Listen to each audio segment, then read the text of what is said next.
ओम सर्वधर्मस्थापकस्त्वं सर्वधर्मस्वरूपकः आचार्याणां महाचार्यो रामकृष्णाय ते नमः।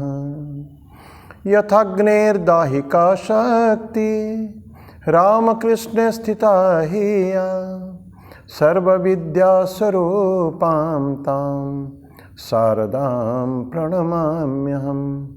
परतत्त्वे सदा लीनो रामकृष्ण समाज्ञया यो धर्मस्थापनरतो वीरेशं तं नमाम्यहम्। वीरेशं तं नमाम्यहम्। भगवान श्री रामकृष्ण देव, भगवती माँ शारदा जी और स्वामी जी को मैं प्रणाम अर्पित करता हूँ। मेरे पूज्य गुरुदेव पूज्यपाद स्वामी भूतेशानंद जी महाराज जी को मेरा प्रणाम और आप सभी को मेरा प्रणाम। आज एक भगवान कृष्ण के ऊपर मैं भजन गाऊंगा। ये भजन बेसिकली मैंने सुना था भागवत कथाओं से। तो मेरो कान्हा गुलाब के फूल किशोरी मेरी कुसुम कली। मेरो कान्हा गुलाब के फूल किशोरी मेरी कुसुम कली। मेरो कान्हा गुलाब के फूल किशोरी मेरी कुसुम कली।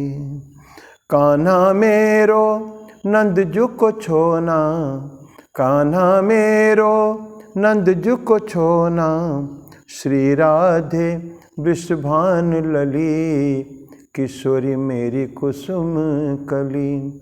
श्री राधे वृषभान लली किशोरी मेरी कुसुम कली। मेरो कान्हा गुलाब के फूल किशोरी मेरी कुसुम कली। कान्हा मांगे माखन लोना, कान्हा मांगे माखन लोना। राधे भावे मिश्री की डली किशोरी मेरी कुसुम कली। राधे भावे मिश्री की डली किशोरी मेरी कुसुम कली। मेरो कान्हा गुलाब के फूल किशोरी मेरी कुसुम कली। कान्हा खेले नंदजू को अंगना, कान्हा खेले नंदजू को अंगना। राधा खेले रंगीली गली किशोरी मेरी कुसुम कली। राधा खेले रंगीली गली किशोरी मेरी कुसुम कली। मेरो कान्हा गुलाब के फूल किशोरी मेरी कुसुम कली। ब्रजनिधि दर्शन की प्यासी, ब्रजनिधि दर्शन की प्यासी। वो तो भटकत गली गली किशोरी मेरी कुसुम कली। वो तो भटकत गली गली किशोरी मेरी कुसुम कली। मेरो कान्हा गुलाब को फूल किशोरी मेरी कुसुम कली। मेरो कान्हा गुलाब के फूल किशोरी मेरी कुसुम कली। इस भगवान कृष्ण की बाल लीला की बातें हैं। अभी भगवद गीता में चलेंगे हम लोग। पिछले बार 7वां अध्याय ज्ञान विज्ञान योग के 14वां श्लोक खत्म करके 15वां में एंटर किए थे। तो 14वां को थोड़ा सा टच करते हुए चलेंगे हम लोग 14 को। 14वां श्लोक बोलता है कि दैवी हेषा गुणमयी मम माया दुरत्यया मामेव ये प्रपद्यन्ते माया में ताम तरन्ति ते। ये भगवान की जो कृष्ण कहते हैं दैवी हेषा गुणमयी मम माया दुरत्यया। मेरी माया बहुत उसका दुस्तर है, क्रॉस करके जाना बड़ा डिफिकल्ट, बहुत कष्टदायक है।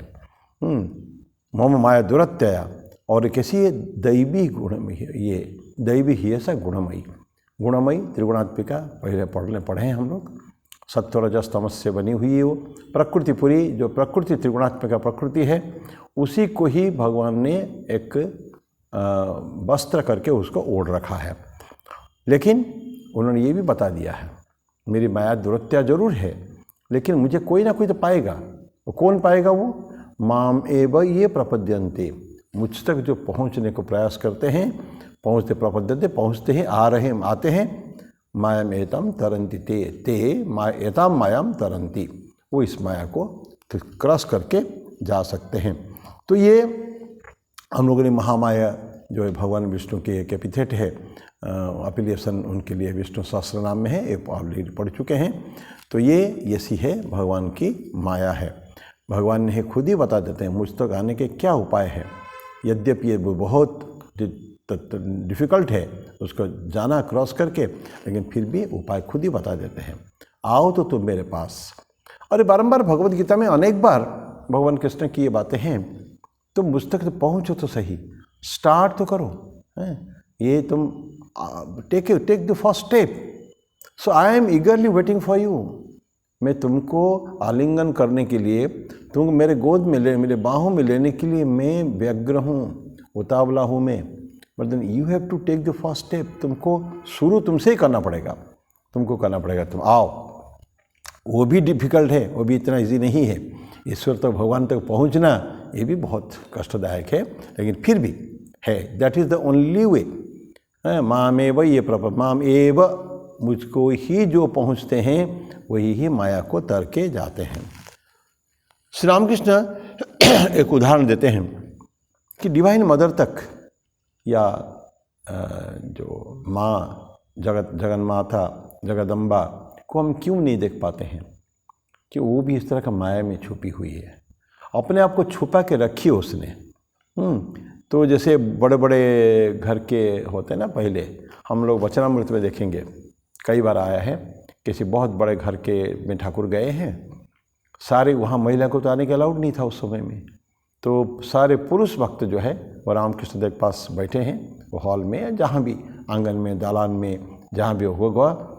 लेकिन महिलाएं वो भी तो सुनेंगी, तो कहाँ करती, कोई बांस के बने हुए वो पर्दा टाइप का होता था, एक बड़ा, बहुत बड़ा, उसको टांग देते थे और उसमें छेद रहता था, वो बांस में बना रहता था।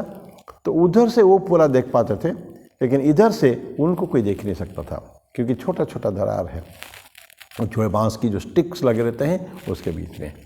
तो क्योंकि वो छुपे हुए हैं, वो सब देख रहे हैं। ठीक उसी तरह के डिवाइन मदर वो उधर पर्दा के नीचे छुपी हुई है, और छुप के सबको देख रही है, लेकिन उनको कोई नहीं देख सकता है। लेकिन ठाकुर बोलते हैं उनको भी देख सकते हैं। कौन? जो बहुत क्लोज डिवोटीज, उस घर वाले होंगे, घर के जो मालिक है, घर के जो और लोग हैं, जो लोग ठाकुर के पास भी बैठे रहते हैं पुरुष होने के कारण, और जो घर के अंदर जाएंगे तो उसी को क्रॉस कर जाते हैं, क्योंकि वो तो घर के आदमी है। तो महिलाओं को उससे शर्म करने की, लज्जा करने की ज़रूरत तो है ही नहीं। तो इसीलिए ऐसे व्यक्ति जो है क्लोज डिवोटीज, भले घर के न हो, ऐसे जो अत्यंत ठाकुर के प्रिय भक्त है, अंतरंग भक्त है, ऐसे भक्त जो है उसको वो जो पर्दा लगा हुआ था, बांस के पर्दा, उसको क्रॉस कर भी जा सकते हैं और उनसे मिल सकते हैं। तो ये ठाकुर ने एक, ठीक भगवान कृष्ण ऐसे बोलते हैं कि मैं छुपा हुआ हूँ माया के अंदर, लेकिन तो चाहो तो वहाँ आ सकते हो। तो अब प्रश्न है कि कौन कौन ऐसे व्यक्ति है जिन्होंने, कि भगवान कृष्ण बोलते हैं ना, सभी लोग मुझ तक नहीं आ सकते हैं, जो आएंगे मुझको पाएंगे। लेकिन इसका मतलब कि ज़्यादातर लोग ईश्वर से अलग हैं, उनके पास पहुंच नहीं पाते हैं। और कौन है ये जब प्रश्न अगर उठें तो भगवान कृष्ण अगले में बढ़ते हैं, श्लोक नंबर 15 में बोलते हैं, नमाम दुष्कृतिनो मूढ़ा प्रपद्यन्ते नराधमाः मायया पहृत ज्ञान आसुरम भावमाश्रिता। मैं बोला था पढ़ने के लिए, मैं 5 श्लोक पढ़ ही देता हूँ, 4 श्लोक पढ़ देता हूँ, 14, 15, 16, 17। पहले मैं चैंटिंग कर लूँ, आप लोग उसको घर में करिएगा। मैं 14 अभी पढ़ चुके हैं, लेकिन उसको मैं चैंटिंग कर लेता हूँ, उसको पाठ कर लेता हूँ। दैवी ह्येषा गुणमयी मम माया दुरत्यया मामेव ये प्रपद्यन्ते मायाम् एतां तरन्ति ते न मां दुष्कृतिनो मूढाः प्रपद्यन्ते नराधमः माययापहृतज्ञान आसुरं भावमाश्रिताः चतुर्विधा भजन्ते मां जनाः सुकृतिनोऽर्जुन आर्तजिज्ञासुरर्थार्थी ज्ञानी च भरतर्षभ तेषां ज्ञाने नियुक्त एक भक्तिर्विशिष्यते प्रियो हि ज्ञानिनोत्यर्थम अहम स च मम प्रियः। इस तरह के 4 श्लोक मैंने पाठ किया। बड़ा सिंपल उसका जो मीटर है, जिस छंद में जो लय में गाते हैं हम लोग, बड़ा सिंपल है। And this is the traditional one, पारंपरिक ही है, ज़्यादातर इसी ट्यूनिंग में गाया करते हैं। तो 15 में बोलते हैं कि नमाम दुष्कृति न मूढ़ा प्रपद्यन्ते नराधमाः। कौन कौन मुझे तक नहीं पहुँच पाते हैं? दुष्कृतिनो, दुष्कृति जो गलत काम करते हैं, एविल टेंडेंसी वाले, ऐसे लोग बहुत है, उनका आदत ही गलत काम करने का। और कैसे है वो? मूढ़ा, मूर्ख है वो। और प्रपद्यन्ते नराधमाः, न माम प्रपद्यन्ते दुष्कृतिनो मूढ़ाः नराधमाः। नराधम माने एकदम गए गुजरे व्यक्ति जो है, हीन कोटि के, नीच कोटि के जो व्यक्ति है, हर तरह का गलत काम करते हैं, ऐसा व्यक्ति को नराधम कहते हैं। और क्यों ऐसा होता है? मायया अपहृत ज्ञान, उनके ज्ञान जो है अपहरण करने गया। किसके द्वारा? माया के द्वारा। किसके माया? ईश्वर की माया। माया पहले बोल चुके हैं, मम माया दुरत्यया। और माया तो इटसेल्फ त्रिगुणात्मिका है, प्रकृति के एक अंश है, तो वो भी ईश्वर के केवल आवरण मात्र है। अभी फिलहाल ईश्वर ने जानबूझकर सभी को भ्रम में डाल के रखने के लिए ईश्वर ने अपने माया का आवरण ओढ़ रखा है जानबूझ के। तो ये बोलते हैं कि माया अपहृत ज्ञान आसुरम भावमाश्रिता। आसुरम भावमाश्रिता वो क्या होता है? असुरस, आसुरी भाव। मैं लास्ट टाइम बोला था, 16वां अध्याय में पढ़ेंगे आगे चल के, बहुत बाकी है, अब तो 7वां अध्याय में है। 16वां अध्याय दैव असुर संपद विभाग योग। दैवी कुछ गुण बताते हैं और कुछ ज़्यादातर उस चैप्टर में, अध्याय में आसुरी गुण की चर्चा है। 3 श्लोक केवल दैवी गुण बोलने के बाद हैं भगवान कृष्ण को कहते हैं अर्जुन को, तुम दैवी गुण में ही जन्म लिए हो, इसलिए तुम शोक मत करो। और अभी तक तुमने दैव विस्तर से प्रोक्तम आसुरम पार्थ में शृणु। बोलते हैं कि आप कृष्ण अर्जुन, तुम दैवी गुण तो बहुत सुन चुके हो। 16वां अध्याय आते आते 15वां अध्याय तक भगवान कृष्ण का विश्वरूप दर्शन भी हो जाएगा, भक्ति योग भी हो जाएगा, बहुत सारे सब योग करीब करीब हो जाएंगे। और उसके बाद बच जाता है केवल श्रद्धात्रय 17वां अध्याय, श्रद्धात्रय विभाग योग, और 18वां में मोक्ष संन्यास योग। बस 16वां अध्याय, 2 ही अध्याय केवल बचेगा। तो तब तक सारे के सारे भगवान कृष्ण बता चुके हैं। तो अभी बोलते हैं 16वां अध्याय में जाके कि तुम दैवी गुण बहुत अभी तक विस्तार से मैं तुमको बोला हूँ, अब तो मुझसे आसुरी गुण सुनो। और आसुरी गुण से ज़्यादातर लोग भरे हुए हैं, भरपूर हैं। जब इंट्रोस्पेक्शन करेंगे उस श्लोक को, अध्याय को पढ़ने के बाद, जब थोड़ा सा आत्मचिंतन करेंगे, देखेंगे प्रत्येक के अंदर जब बहुत हाईली इवॉल्व सोल नहीं हो, या संसार से अपना आप को अलग करके ईश्वर की आराधना में जो लीन हो, ऐसा व्यक्ति को छोड़ के ज़्यादातर लोगों में आसुरी गुण भरपूर है। तो यहाँ बोलते हैं कि आसुरी भावम आश्रिता, आश्रय लिए हैं किस भाव का? दैवी भाव का नहीं लिए, आसुरी भाव का लिए हैं। और उनका ज्ञान क्या हो गया? माया द्वारा अपहरण कर लिया गया है। तो आसुरी के तो हम तो जो पढ़ेंगे तो वो ऐसा व्यक्ति है तो डिवाइन या दैवी काम करने के उन पे टेंडेंसी कभी नहीं है। वो सारे लोगों को कष्ट देना, अत्याचार करना, लूट खसोट करना, ये सब जितना तकलीफ हो सकता है, पैसा लूट लेने का है, मारना काटना, ऑल सॉर्ट्स ऑफ जो डिस्ट्रक्टिव टेंडेंसीज, विध्वंसकारी जो बातें वो सब करते हैं। और उनको कभी कहेंगे कि अच्छे काम कुछ करो, तो कभी भी वो उसमें नहीं आएंगे, वो नहीं आ सकते कभी भी। और जितने दुष्ट बुद्धि है, दुष्ट काम है, वो सब उनमें है। आप कल्पना कर सकते हैं, आपको उसके लिए पढ़ने की ज़रूरत नहीं है। समाज में ऐसे बहुत व्यक्ति हमको दिखते हैं जो दुष्ट प्रकृति के हैं। सारे माने गलत, जितने तरह के गलत काम हो सकता है, एंटी सोशल, एंटी नेशनल, और एक साधारण जो व्यक्ति जो समाज में आदृत नहीं है, जो चीज़ जो गुण है, ऐसे गुण के अधिकारी वो सब हैं। तो ये सारे विकेड डीड्स जो करते हैं और धीरे धीरे धीरे क्या होते हैं, तो ये जो गलत काम करते करते करते करते तो एक अभ्यास उनका पड़ जाता है, हैबिचुअल हो जाते हैं। और हम अभ्यास के बारे में कहीं ना कहीं पढ़े ज़रूर होंगे कि अभ्यास क्या होता है कि एक्शन, कोई भी कर्म अच्छा हो सकता है, बुरा हो सकता है।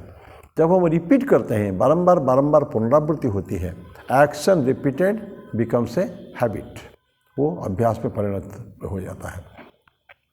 एक बार एक्शन किया, लेकिन अगर उसको हम इमीडिएटली बंद कर दिए ना, अगर समझ में आ गया, एक there is a call from inside, आंतरिक एक अंदर से एक आवाज़ आती है। ऐसा कहते हैं कि इंसान के टू वॉइसेस, दो आवाज़ हमेशा हमारे तरफ आते रहते हैं। क्या है? एक वॉइस इनर वॉइस है जो अंतर से आता है, हृदय से वो आवाज़ें आती है, लेकिन वो बहुत क्षीण होते हैं। वो उसमें जोर नहीं रहता है, आवाज़ें नहीं रहती उसमें, हैं, बड़ा धीमी गति से आती है वो। तो बोलता है कि दिस वेरी सॉफ्ट वॉइस, नरम वॉइस है, और साधारणतः उसको हम नज़रअंदाज कर जाते हैं। क्यों?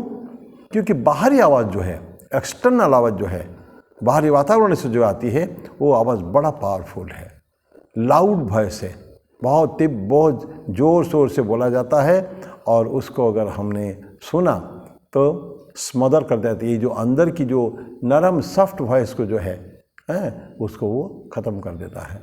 इसीलिए हम सुन नहीं पाते, आवाज़ को कभी भी सुन नहीं पाते हैं। यद्यपि कभी कभी ऐसे अंदर से आता है, आवाज़ ज़रूर आती है। कोई फर्स्ट टाइम कोई गलत काम करेगा, सेकंड टाइम करेगा, उसके मन में ग्लानि होती है, वो मन में फील करता है कि मैं क्यों ऐसा काम कर रहा हूँ, कभी तो किया ही नहीं ऐसे। तो ये अपने जो द्वंद्व जो है, अंतर्द्वंद्व एक साधारण मनुष्य में हमेशा रहता ही है। और भगवद गीता जो है एक एलिगोरी, एक कहानी है। तो ये दिखाता है, पहले हम फर्स्ट चैप्टर सेकंड चैप्टर में चर्चा किए हैं कि ये हर व्यक्ति के अंदर एक युद्ध हमेशा चल रहा है, जैसे बिटवीन गुड एंड बैड, शुभ और अशुभ के बीच में, पुण्य अपुण्य के बीच में, पाप और पुण्य के बीच में, ये एक हमेशा युद्ध चलता रहता है। और जीतेगा कौन? जिसको हम पोषित करते हैं, जिसको हम पालते हैं, जिसको हम पुचकारते हैं, जिसको, वो नेचुरली उसका विन होगा ही होगा। दो जानवर है, बोलते कि दो उल्फ से या दो कोई भी हमारे अंदर प्राणी है, तो कौन जीतेगा उसमें से? तो कहते हैं कि जिसको हम खिलाएंगे, ज़्यादा पोषित करेंगे, वही जीतेगा। तो हम किसको पोषित करते हैं? गुड टेंडेंसी कि बैड टेंडेंसी? तो दुष्ट बुद्धि को कि शुभ बुद्धि को? अशुभ शुभ दोनों में फ़र्क है। तो बोलते हैं कि ये धीरे धीरे प्रोग्रेसिवली क्या होता है, वो मोहित हो जाता है। ऐसे गलत काम करते करते एक समय ऐसा है, वो मोह के अंदर पड़ जाता है कि वो फिर अपने आप को डिफ़िकल्ट, बहुत तकलीफ़ है उसको वहाँ से वापस आने के लिए। यद्यपि आते हैं, स्ट्रांग विल पावर जो रहता है, इच्छा शक्ति, अगर प्रबल इच्छा शक्ति हो तो वो भी बाहर आ सकते हैं, कोई इसमें तकलीफ नहीं है। तो ये सारे में से बताया कि अनहोली, अपवित्र काम करने के लिए वो बिल्कुल माहिर है वो। तो ऐसा जो है ये दैवी आसुरी गुण वाले हैं वो। और ईश्वर वो भूल जाते हैं, ईश्वर ही सब कुछ है, वही ही इस प्रकृति का रूप धारण किए हैं। और ये प्रकृति सत्य नहीं है, प्रकृति केवल मिथ्या आवरण है भगवान के ऊपर।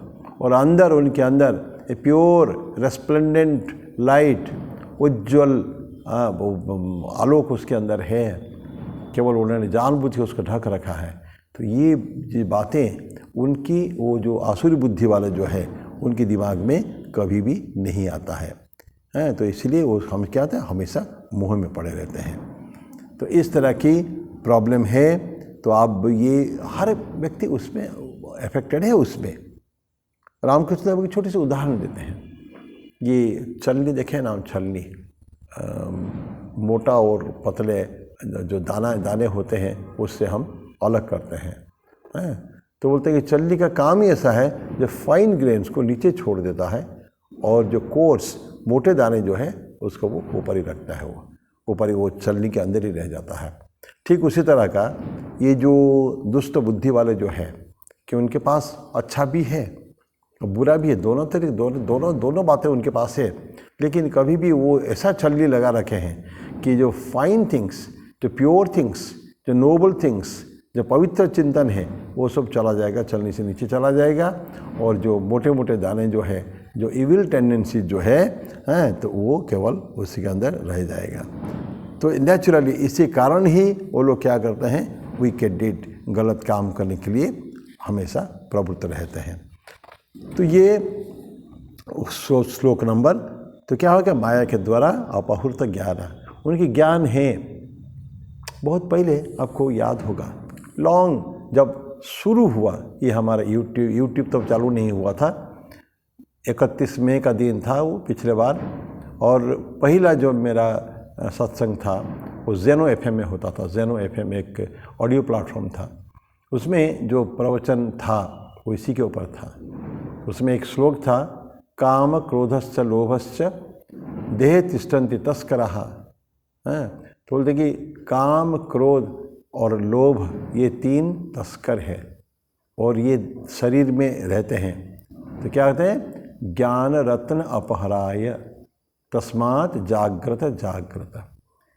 काम क्रोधश्च लोभश्च देह तिष्ठन्ति तस्करः ज्ञान रत्न अपहराय तस्मात् जाग्रत जाग्रत।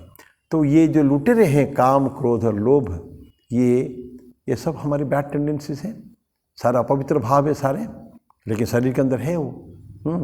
तो ये शरीर उसको किसके लिए है, वो क्या लूटते हैं, ज्ञान रत्न अपहराय। हमारे अंदर ज्ञान है, प्रत्येक के अंदर divine, each one of us, हमारे से प्रत्येक व्यक्ति जो है ना डिवाइन है, दिव्य शक्ति हमारे अंदर है। तो स्वामी जी बोलते हैं ना कि religion is the manifestation of the divinity already in man. Education perfection का अभिव्यक्ति, पूर्णता का अभिव्यक्ति जो है, जो अंदर पूर्णता है उसको हम कहेंगे विद्या, शिक्षा।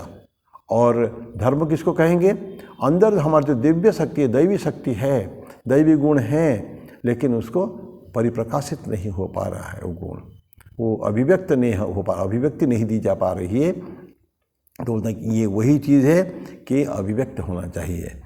तो ऐसे हमारे अंदर तो वेल्थ भरे पड़े हैं हमारे अंदर, तो लेकिन वो क्या होगा, मैंने लुटेरे है उसको लूट के ले जाते हैं हमेशा। तो ये माया अपहृत ज्ञान, हमारे ज्ञान अपहरण करके लिया चला जा रहा है। तो ये वर्ष नंबर 15 था। अभी श्लोक नंबर 16 में क्या बोलते हैं, चतुर्विधा भजन्ते माम जना सुकृतिन अर्जुन आर्तो जिज्ञासुरर्थार्थी ज्ञानी च भरतर्षभ। तो ऐसे व्यक्ति जो बोलते हैं कि ऐसा कौन व्यक्ति है कि भगवान की तरफ आते हैं। तो ये व्यक्ति बोलते हैं कि 4 प्रकार के व्यक्ति। अभी इससे पहले हमने क्या बोला कि भगवान से दूर कौन चले जाते हैं। तो कुछ व्यक्ति भगवान की तरफ खींच के आते हैं, कुछ व्यक्ति भगवान से दूर चले जाते हैं। दूर वाले का अभी हमने पढ़ा, दुष्कृत्य जना मूढ़ा नराधमा, उनका ज्ञान माया के द्वारा अपहरण हो चुका है। तो इस तरह के व्यक्ति भगवान के पास नहीं आ सकते हैं। तो फिर आते हैं कौन, ऐसा व्यक्ति है जो भगवान के पास आते हैं। तो भगवान कृष्ण कहते हैं अगले श्लोक में, चतुर्विधा भजन्ते माम जना सुकृति अर्जुन आर्थ जिज्ञासुरर्थार्थी ज्ञानी च भरतर्षभ। देखिए 4 व्यक्ति, चतुर्विधा, 4 प्रकार के मनुष्य भजन्ते माम, मेरी पूजा करते हैं, मेरी आराधना करते हैं, मुझको चाहते हैं, मेरे तरफ आते हैं। कौन है वो, जना सुकृति अर्जुन, ऐसा व्यक्ति सुकृति, अच्छे कर्म किए रहते हैं, वो उसके कर्म अच्छे रहते हैं। बिना अच्छे कर्म के भगवान की तरफ जा ही नहीं सकते हम लोग। तो बोलते कि ऐसे व्यक्ति हमारे पास आते हैं। 4 प्रकार व्यक्ति, वो क्या क्या 4 प्रकार व्यक्ति? आर्त, जिज्ञासु, अर्थार्थी और ज्ञानी। ये 4 टाइप के व्यक्ति भगवान कहते हैं कि मेरे पास आते हैं। विभिन्न प्रकार के दिया देखिए। आर्तो जिज्ञासु। आर्त क्या होता है? जो कष्ट में है, तकलीफ है, डिस्ट्रेस में है, ये आर्त कहेंगे। जिज्ञासु जो ज्ञान के पिपासा जिनको है, ज्ञान की तलाश जिसको है, ज्ञान की खोज कर रहे हैं वो लोग, ऐसे व्यक्ति क्या होते हैं? वो होते हैं जिज्ञासु। अर्थार्थी उनका भी स्थान है। अर्था भी उनको अर्थ चाहिए। से हम लोग कितने बार पढ़ चुके, चर्चा कर चुके हैं कि हमारे जो पुरुषार्थ होते हैं ना, 4 पुरुषार्थ कि धर्म, अर्थ, काम और मोक्ष, ये 4 टाइप का पुरुषार्थ हमारे होते हैं। ये चारों चाहिए हमको। धार्मिक उपाय में अर्थ का उपार्जन एवं काम में डिज़ायर के लिए उसको काम में लाना, लेकिन अंततगत्वा हमारे जो मोक्ष, अंतिम पुरुषार्थ जो है वो है मोक्ष। तो धार्मिक उपाय में पैसा कमाइए, अर्थ कमाइए, कामनाओं के पूर्ति करिए, और लेकिन लक्ष्य जो हमेशा रहेगा वो रहेगा मोक्ष की तरफ। तो ये बात ध्यान रखें। तो अर्थार्थी भी जो है वो भी भगवान को पहुंचता है। तो आर्त, जिज्ञासु, अर्थार्थी और एक ज्ञानी। ज्ञानी मतलब जिसको पूरे नॉलेज, ज्ञान हो चुका है, ऐसा व्यक्ति वो भी भगवान को पहुंचेगा। तो आर्त कौन होता है? आर्त जो कष्ट है इंसान को आता है हमेशा, हम बच नहीं सकते हैं। कभी ना कभी, कहीं ना कहीं, कोई भी समय में हर व्यक्ति को तकलीफ आना है। देहधारी मनुष्य या जीव इससे बच नहीं सकता है, ये हम मान के चलें। हम कभी भी नहीं सोच सकते हैं कि हमेशा हम लोग आनंद में रहेंगे, या कभी हमको आर्त माने तकलीफ, कभी कष्ट नहीं होगा कभी भी, ये सोच नहीं सकते हैं।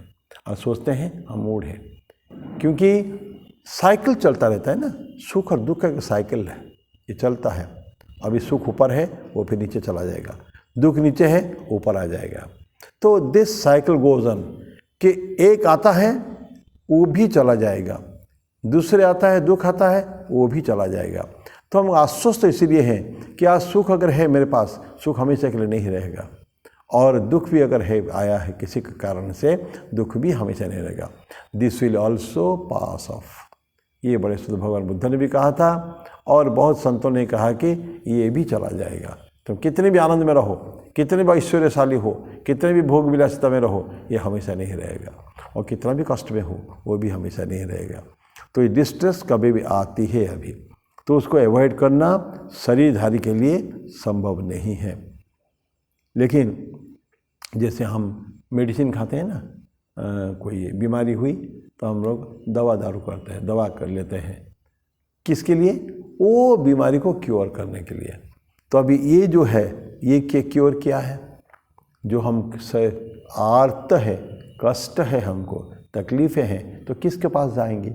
अगर हम आध्यात्मिक साधक हैं तो कहाँ जाएंगे? ईश्वर को ही आराधना, उन्हीं की आराधना करना पड़ेगा। उनका सप्लिकेशन, उनको प्रार्थना, अत्यंत क्या बोलते हैं, बिल्कुल विनम्र भाव से और विगलित होकर उनके चरण कमलों में हम लोग प्रार्थना करेंगे, प्रभु हमको इस दुस्तर जो प्रक्रिया, जो चीज़ें हैं, कष्ट है, उससे हमको बचाओ आप। तो भगवान को ही हम करते हैं, तो प्रार्थना करते हैं। तो प्रार्थना के जो महत्व इसीलिए है कि इसीलिए बोलते हैं ना संतों को, जप करो, भगवान का नाम ले, नाम गुण का, नाम गुण कीर्तन, और उनका नाम लेने का है, गुणगान करने का है। और रामकृष्ण देव इसलिए बोलते हैं ना, नारदीय भक्ति। आज के इस कलिकाल में अन्नगत प्राण है, इसलिए हमको क्या चाहिए कि नारदीय भक्ति। नारदीय भक्ति उनके मतलब ईश्वर के गुणगान करना, उनके नाम का जप करना, नाम के संकीर्तन करना। जैसे आज को इस्कॉन मार्ग में हरे कृष्ण कृष्ण कृष्ण हरे हरे, हरे राम राम राम हरे हरे, ये इस तरह के वो करते हैं। वो क्या है? भगवान कृष्ण के नाम स्मरण। और ये बहुत बड़ा पावरफुल है नवदा भक्ति में, जो रामायण में आता है वो नवदा भक्ति है। स्मरणम, कीर्तनम, अर्चनम, वंदनम, दास्यम, सख्यम, आत्मनिवेदनम, इस तरह के 9 टाइप के भक्ति है। तो इसमें स्मरण यानी कीर्तन, ये सब जो है अर्चन, वंदन, सब ये भगवान की विभिन्न प्रकार की पूजा है। तो हम किसी तरह के हो उनको तुष्ट करना, ईश्वर को तुष्ट करना हमारे कर्तव्य है।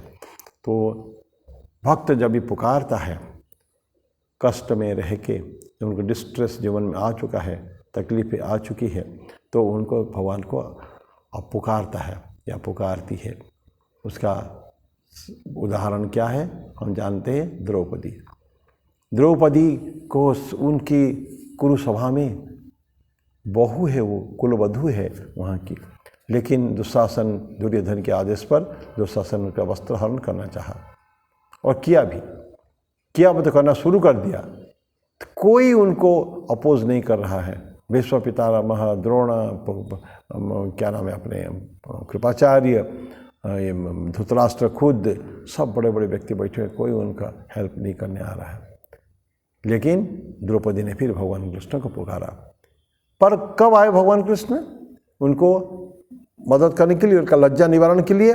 जब अंत में द्रौपदी ने पूरा हाथ उठाकर पहले साड़ी को पकड़ के रखी थी, और दुशासन के सामने अपना साड़ी को पकड़ के रखेगी, उससे बचेगी, ये संभव नहीं था। तो जब अंत अवस्था आ गया तो उन्होंने, हे प्रभु, क्या बहुत सुंदर गाना है, सीरियल में आता है, बहुत सुंदर भजन है, कृष्ण को पुकारती है एकदम आर्त, आप अत्यंत दुख में। तो भगवान को पूर्ण शरणागति जिसको कहते हैं, और ईश्वर तब तक वेट करते हैं जब तक पूर्ण शरणागति न हो। तो ये आके उन्होंने रक्षा की। ऐसा बहुत उदाहरण है। गजोद्धारण भागवत में आता है, बहुत सुंदर कहानी हो गजोद्धारण। तो सब जानते हैं उसको। गज को, हाथी को पकड़ लिया था, वो हाथी गंधर्व का, पूर्व जन्म में गंधर्व था। तो गंधर्व अपने ये कर रहा था, जल क्रीड़ा कर रहा था अपनी परिवार, स्त्री पुत्र पूरा भरे परिवार के साथ। तो उसका मगरमच्छ ने उसको पकड़ लिया, क्रोकोडाइल ने पकड़ लिया, और दोनों के बीच युद्ध हो रहा है लगातार। हाथी कोशिश कर रहा है बाहर आने के लिए, और उसको मगरमच्छ, उसको क्रोकोडाइल जो है उसको अंदर लेके जा रहा है।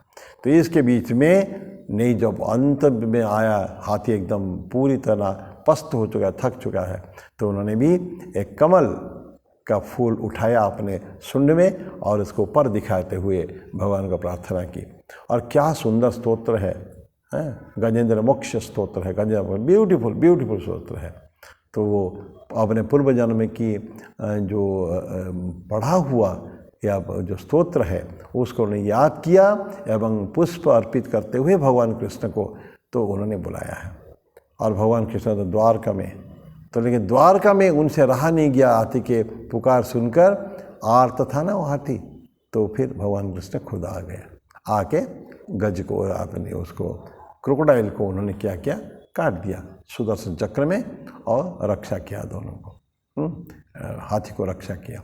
तो ये आर्त जब पुकारते, अंत समय पुकारते, भगवान का आना पड़ता है। फिर जिज्ञासु क्या होता है कि जो डिवोटीज को ज्ञान की इच्छा है, प्राप्ति करने की इच्छा है, ज्ञान प्राप्ति की इच्छा। तो ऐसा बोलते हैं कि जो डिस्ट्रेस में या चाहते हैं, भगवान को जानना चाहते हैं, पर कैसे, बहुत कम ऐसे व्यक्ति हैं जिनको ईश्वर के बारे में जानने की इच्छा होती है। तो इसको कहते हैं जिज्ञासु। तो भगवान के ईश्वर संबंधित ज्ञान उनको प्राप्त करने की इच्छा है, पर ऐसे भी लोग बहुत रेयर है, बहुत कम लोग ऐसे हैं। तो ऐसा भगवान को देखते हैं कि उनके जो जिज्ञासा है, कोई व्यक्ति में सचमुच अगर ज्ञान पिपासा है, ज्ञान के लिए तृषार्थ है, तो ईश्वर डेफिनेटली उसको परिपूर्ण करते हैं, उसको पूर्ण करते हैं उसकी इच्छा को। कभी भी कोई जो ज्ञान की पिपासा लेकर ईश्वर को आराधना किया, ईश्वर कभी उसको खाली हाथ में नहीं जाने देते कभी भी। तो ये हो गया। तो लेकिन थर्स्ट, उसके लिए ज्ञान की पिपासा अंदर से आनी चाहिए, ऐसा ऊपर से नहीं चलेगा।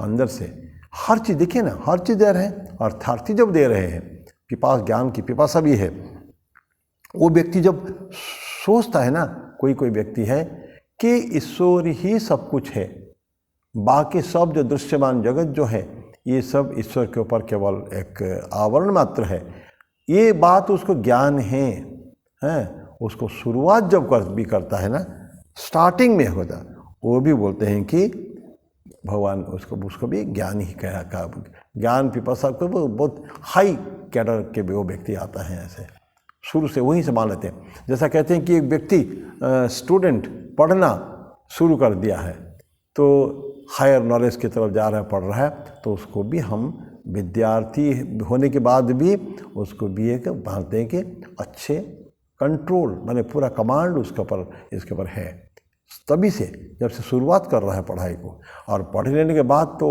ज्ञानी हो जाता है वो तो। लेकिन शुरुआत के दिन में जो शुरू कर दिया, अगर आरंभ कर दिया, विद्यारंभ हो गया, तो समझ लीजिए कि विद्या ज्ञानी बन जाएगा बिल्कुल।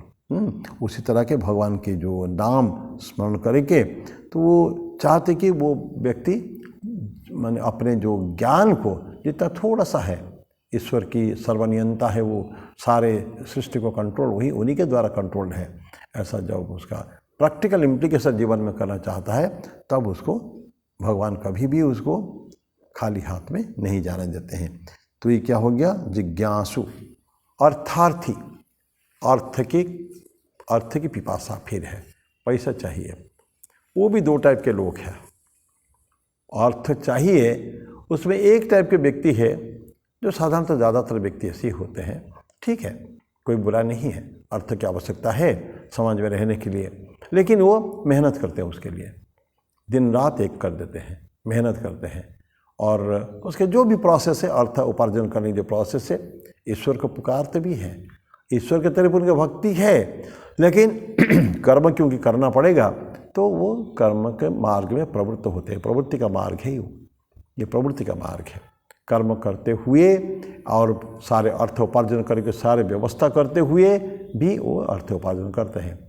लेकिन दूसरे टाइप के व्यक्ति जो है उनके पास इतना फुर्सत नहीं है, ये थोड़ा सा ज़्यादा जो ईश्वर आराधना में जो मग्न है, ऐसा व्यक्ति वो ये सब कमाई करने के लिए मेहनत करेगा, और करने से क्या होगा कि उनके जो साधना पक्ष दुर्बल हो जाएगी। तो इसीलिए वो साधना में ज़्यादा लीन रहता है, लेकिन जो अत्यावश्यक सामान आवश्यकताओं के लिए उसको जो अर्थ की आवश्यकता है उसके लिए प्रभु को सीधा प्रार्थना करता है, प्रभु मुझे ही दे दीजिए, मुझे चाहिए ये है। और प्रभु देखते हैं कि आराधना तो मेरी करता है, वो ईश्वर की आराधना तो करता है और चाहता है, सचमुच तो चाहता है, और अगर कर्म में लिप्त हो जाएगा वो तो फिर आराधना से विमुख हो जाएगा, तो इसलिए ईश्वर उसको भी देते हैं। तो पहले वाले जो कर्म करता है उसको भी मिलता है, वो भी अर्थार्थी है, और सेकंड वाला जो ईश्वर की आराधना में लीन है एवं सामान के लिए कुछ आवश्यकताओं के लिए प्रभु को प्रार्थना करता है, प्रभु से प्रार्थना करता है, उसको भी भगवान देते हैं। तो ये अर्थार्थी दो टाइप का होते हैं, दोनों ही सही है, उनमें कोई तकलीफ नहीं है। तो ये हो गया अर्थार्थी, और एक हो जाता है ज्ञानी। ज्ञानी क्या हो गया, तो जिनको विजडम आ चुका है ऑलरेडी, विज्ञान, बल्कि ज्ञान नहीं, ज्ञान के बाद विज्ञान। ज्ञान तो सूचनाएं हो गई, मुझे ऐसा करना है, ये सही है, ये रास्ता है, मार्ग यही है, लेकिन मार्ग पर चलना भी तो पड़ेगा ना। तो अब ज्ञान और विज्ञान के बारे में हम अनेक बार चर्चा कर चुके हैं। रामकृष्ण देव का दूध का उदाहरण, लकड़ी का उदाहरण, दूध जो देखा है, कोई चखा है, और कोई केवल नाम सुना है दूध का। तो जो नाम सुना है वो तो ठीक है, दूध के बारे में कुछ सूचनाएं हैं। जो दूध को देखा है कि सफ़ेद है, लेकिन वो दोनों के चूना के पानी और दूध के बीच में डिस्टिंग्विश फर्क नहीं कर सकता, क्योंकि अब तो पिया ही नहीं है। पर बेस्ट आदमी विज्ञानी वो है जो दूध के संबंध में सूचना एकत्रित करके दूध के फायदे के बारे में वो दूध को पिया है, खुद सेवन किया है एवं जीवन में हृष्ट पुष्ट हुआ है, ऐसे व्यक्ति विज्ञानी होता है। तो ऐसा बताओ, तो ज्ञानी जो है उसको सारी सूचनाएं होने के बाद भी वो अब क्या करता है, अपने जीवन में उसको पालन करता है। तो वो भी अब ब्रह्मन जो रियलिटी है वो जानता है कि जैसे पहले भी हमने देखा था कि पहले कई बार इसके ऊपर चर्चा हो चुकी है, कुछ रिपीटेशन से, कि ब्रह्मन या परमात्मन वो जो है वो ही सब कुछ है, वो केवल अलग अलग रूप केवल धारण किए हैं। तो ये तो वो व्यक्ति जानता है जो इनिशियल स्टेजेस में है, शुरू की अवस्था में है, वो भी ज्ञानी की श्रेणी में आएगा। वो जिज्ञासु है लेकिन इसको पूरे ज्ञान हो चुका है। तो ऐसा बोलते हैं कि भगवान सभी को, तो उसको ज्ञान के जो हो गया है एवं वो आराधना करता है, प्रभु उसको भी कभी निराश नहीं करते हैं, क्योंकि सारे वो जानता है कि मैं जिसको भी आराधना करता हूँ वो ईश्वर है। और वो केवल ब्राह्मण को आराधना करेगा, बाकी सबको भी एडोरेशन बने प्रणाम करना, सम्मान देना, सबके लिए वो ज्ञानी करता है। लेकिन क्योंकि जानता है ये सब इम्परमानेंट है, ये जो नेचर, ये जो प्रकृति, भगवान का जो ओढ़नी जो उनके ऊपर ओढ़ के रखे हैं, ये सब तो टेम्पररी है, अब इमीडिएटली चला जाएगा। पहले हम पढ़े हैं कि जब ज्ञानी जब पकड़े ईश्वर को, जब ढूंढ लेगा तो वो जो कपड़े था ऑटोमेटिकली चला जाएगा, कपड़ा कहाँ रहेगा। लुका छुपी खेल में, कोई भी खेल में जब छद्मवेश में है तो वेश दूसरा कुछ वेश धारण किए हैं लोगों को चीटिंग ये करने के लिए, भुलावे में रखने के लिए, लेकिन कोई व्यक्ति उनको पहचान लेते हैं, नहीं तुम तो वही हो। तो फिर जैसे जा बस पहचान लिया, तो जब पहचान लिया तो फिर और छद्मवेश की आवश्यकता नहीं है। तो ज्ञानी के केस में वही है, ज्ञानी जानता है ये प्रभु का वेश ऐसा है, लेकिन वो ठीक समझता है, तो प्रभु उसको ठीक ठीक समय में उसको मदद भी करते हैं, ज्ञानी को उसके ज्ञान को और पुष्ट करते हैं। तो ये हो गया आपका वर्ष नंबर। तो चतुर्विधा भजन्ति माम जना सुकृति अर्जुन आर्त जिज्ञासु अर्थार्थी ज्ञानी च भरतर्षभ। भरतर्षभ अर्जुन को बोलते हैं कि तुम इस तरह के चार जो व्यक्ति जो है, चार टाइप के व्यक्ति मेरे पास हमेशा अक्सर आते हैं। श्री राम कृष्ण भी ऐसा ही उसी के बारे में बोलते हैं कि वो व्यक्ति जो ब्लेसेड धन्य व्यक्ति हो, जो उसे समझ पाता है कि भगवान ही उसका गोल है, उसका लक्ष्य जो है वो केवल भगवान को है और कहीं जाएगा ही नहीं कभी भी, क्योंकि देख लिया ना उसने सब माया सभी है। तो माया को जब जाना है, मेहनत करना है, तो ईश्वर के लिए, मायाधीश के लिए, मायाधीन के लिए नहीं, मायाधीश। ये माया जिसके आवरण है, ऐसे जो माया के जिन्होंने आवरण पहन रखा है, तो ये जो चीफ है तो वो है ईश्वर है, ईश्वर की तरफ जाएगा वो। तो ईश्वर को उन्होंने खंबा कर लिया। रामकृष्ण देव कहते हैं कि शून्य, कितना भी शून्य तो रख दो, उसका कोई वैल्यू नहीं है, सैकड़ों शून्य रखो ना, लेकिन शून्य के पहले अगर एक लगा दो, एक, तो क्या हो जाएगा। अगर एक शून्य है कोई वैल्यू नहीं, और एक शून्य के बाएं तरफ एक लगा दिए 10 हो गया, 2 हो गया, 100 हो गया, इस तरह हजारों, लाखों, करोड़ों, अरबों, ऐसा है तो बढ़ता जाएगा, बढ़ता जाएगा। तो शून्य की कोई वैल्यू नहीं है। तो साधक जानता है कि मैं तो शून्य हूँ, इतनी साधना करने के बाद भी मैं सिर्फ एक शून्य हूँ। तो मुझे क्या चाहिए, भगवान का सपोर्ट। सपोर्ट मतलब जब नंबर 1 मेरे सबसे पहले ईश्वर मेरा करता करता सब कुछ है, वही मेरा सपोर्ट है, उनको छोड़कर मैं नहीं रह सकता हूँ। तो वो एक बार एक लगा दिया तो फिर बाकी शून्य मिलके जितना करके जीवन में शून्य हो वो फिर बहुत बड़ा नंबर हो जाता है। तो वैल्यू किसकी है, एक की है, मूल्य एक का ही है, शून्य का नहीं है। तो हम लोग, हमारे जो साधक लोग हम लोग हैं, हमारे कर्तव्य है कि हम इस एक को जीवन में स्थान देने से ऑटोमेटिकली हमारे अंदर जो शून्यता और रिक्तता है वो खत्म हो जाएगा, और हम फिर ईश्वर के सपोर्ट में फिर हम कुछ भी कर सकते हैं। जब when the God is with us, who can be against us. Jesus Christ बोलते हैं बाइबल में, he who works with me doesn't work in darkness. मेरे साथ जो चलता है वो कभी अंधेरे में नहीं चलता है। आई am the light of lights. और जो मेरे साथ है, जो ईश्वर के साथ है, उनका अपोज कौन कर सकता है। तो ये हमेशा support, always look to the support in God. बाकी कोई सपोर्ट किसी काम के नहीं है, टेम्पररी ना, इम्परमानेंट है सारे। जो हम जा रहे होते हैं, जो खम्बा कहते हैं ना, वो खम्बा कभी हिलने वाला नहीं है। बाकी छोटे छोटे ये ठाकुर कहते हैं ना, वो स्मॉल छोटी छोटी लकड़ियाँ, सड़ी लकड़ियाँ, उसके ऊपर जो समुद्र पानी के अंदर, नदी के अंदर फ्लोट कर रहे हैं, तैर रहे हैं, एक छोटा सा पक्षी भी अगर उसके ऊपर बैठ गया ना, वो लकड़ी डूब जाएगा। तो क्या मतलब है इस लकड़ी का?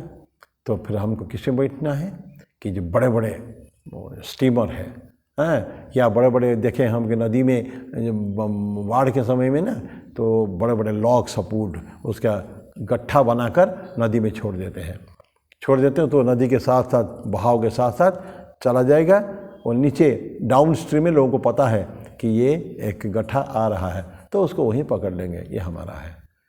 और ठाकुर इसलिए बोलते हैं कि जो बड़े बड़े स्टीमर जहाज़ होते हैं, हज़ारों लोगों को साथ में ले लेते हैं, उसमें गाड़ी घोड़ा हाथी सब कुछ उसके अंदर आ जाते हैं। तो ऐसे ये कौन है सपोर्ट? ईश्वर है।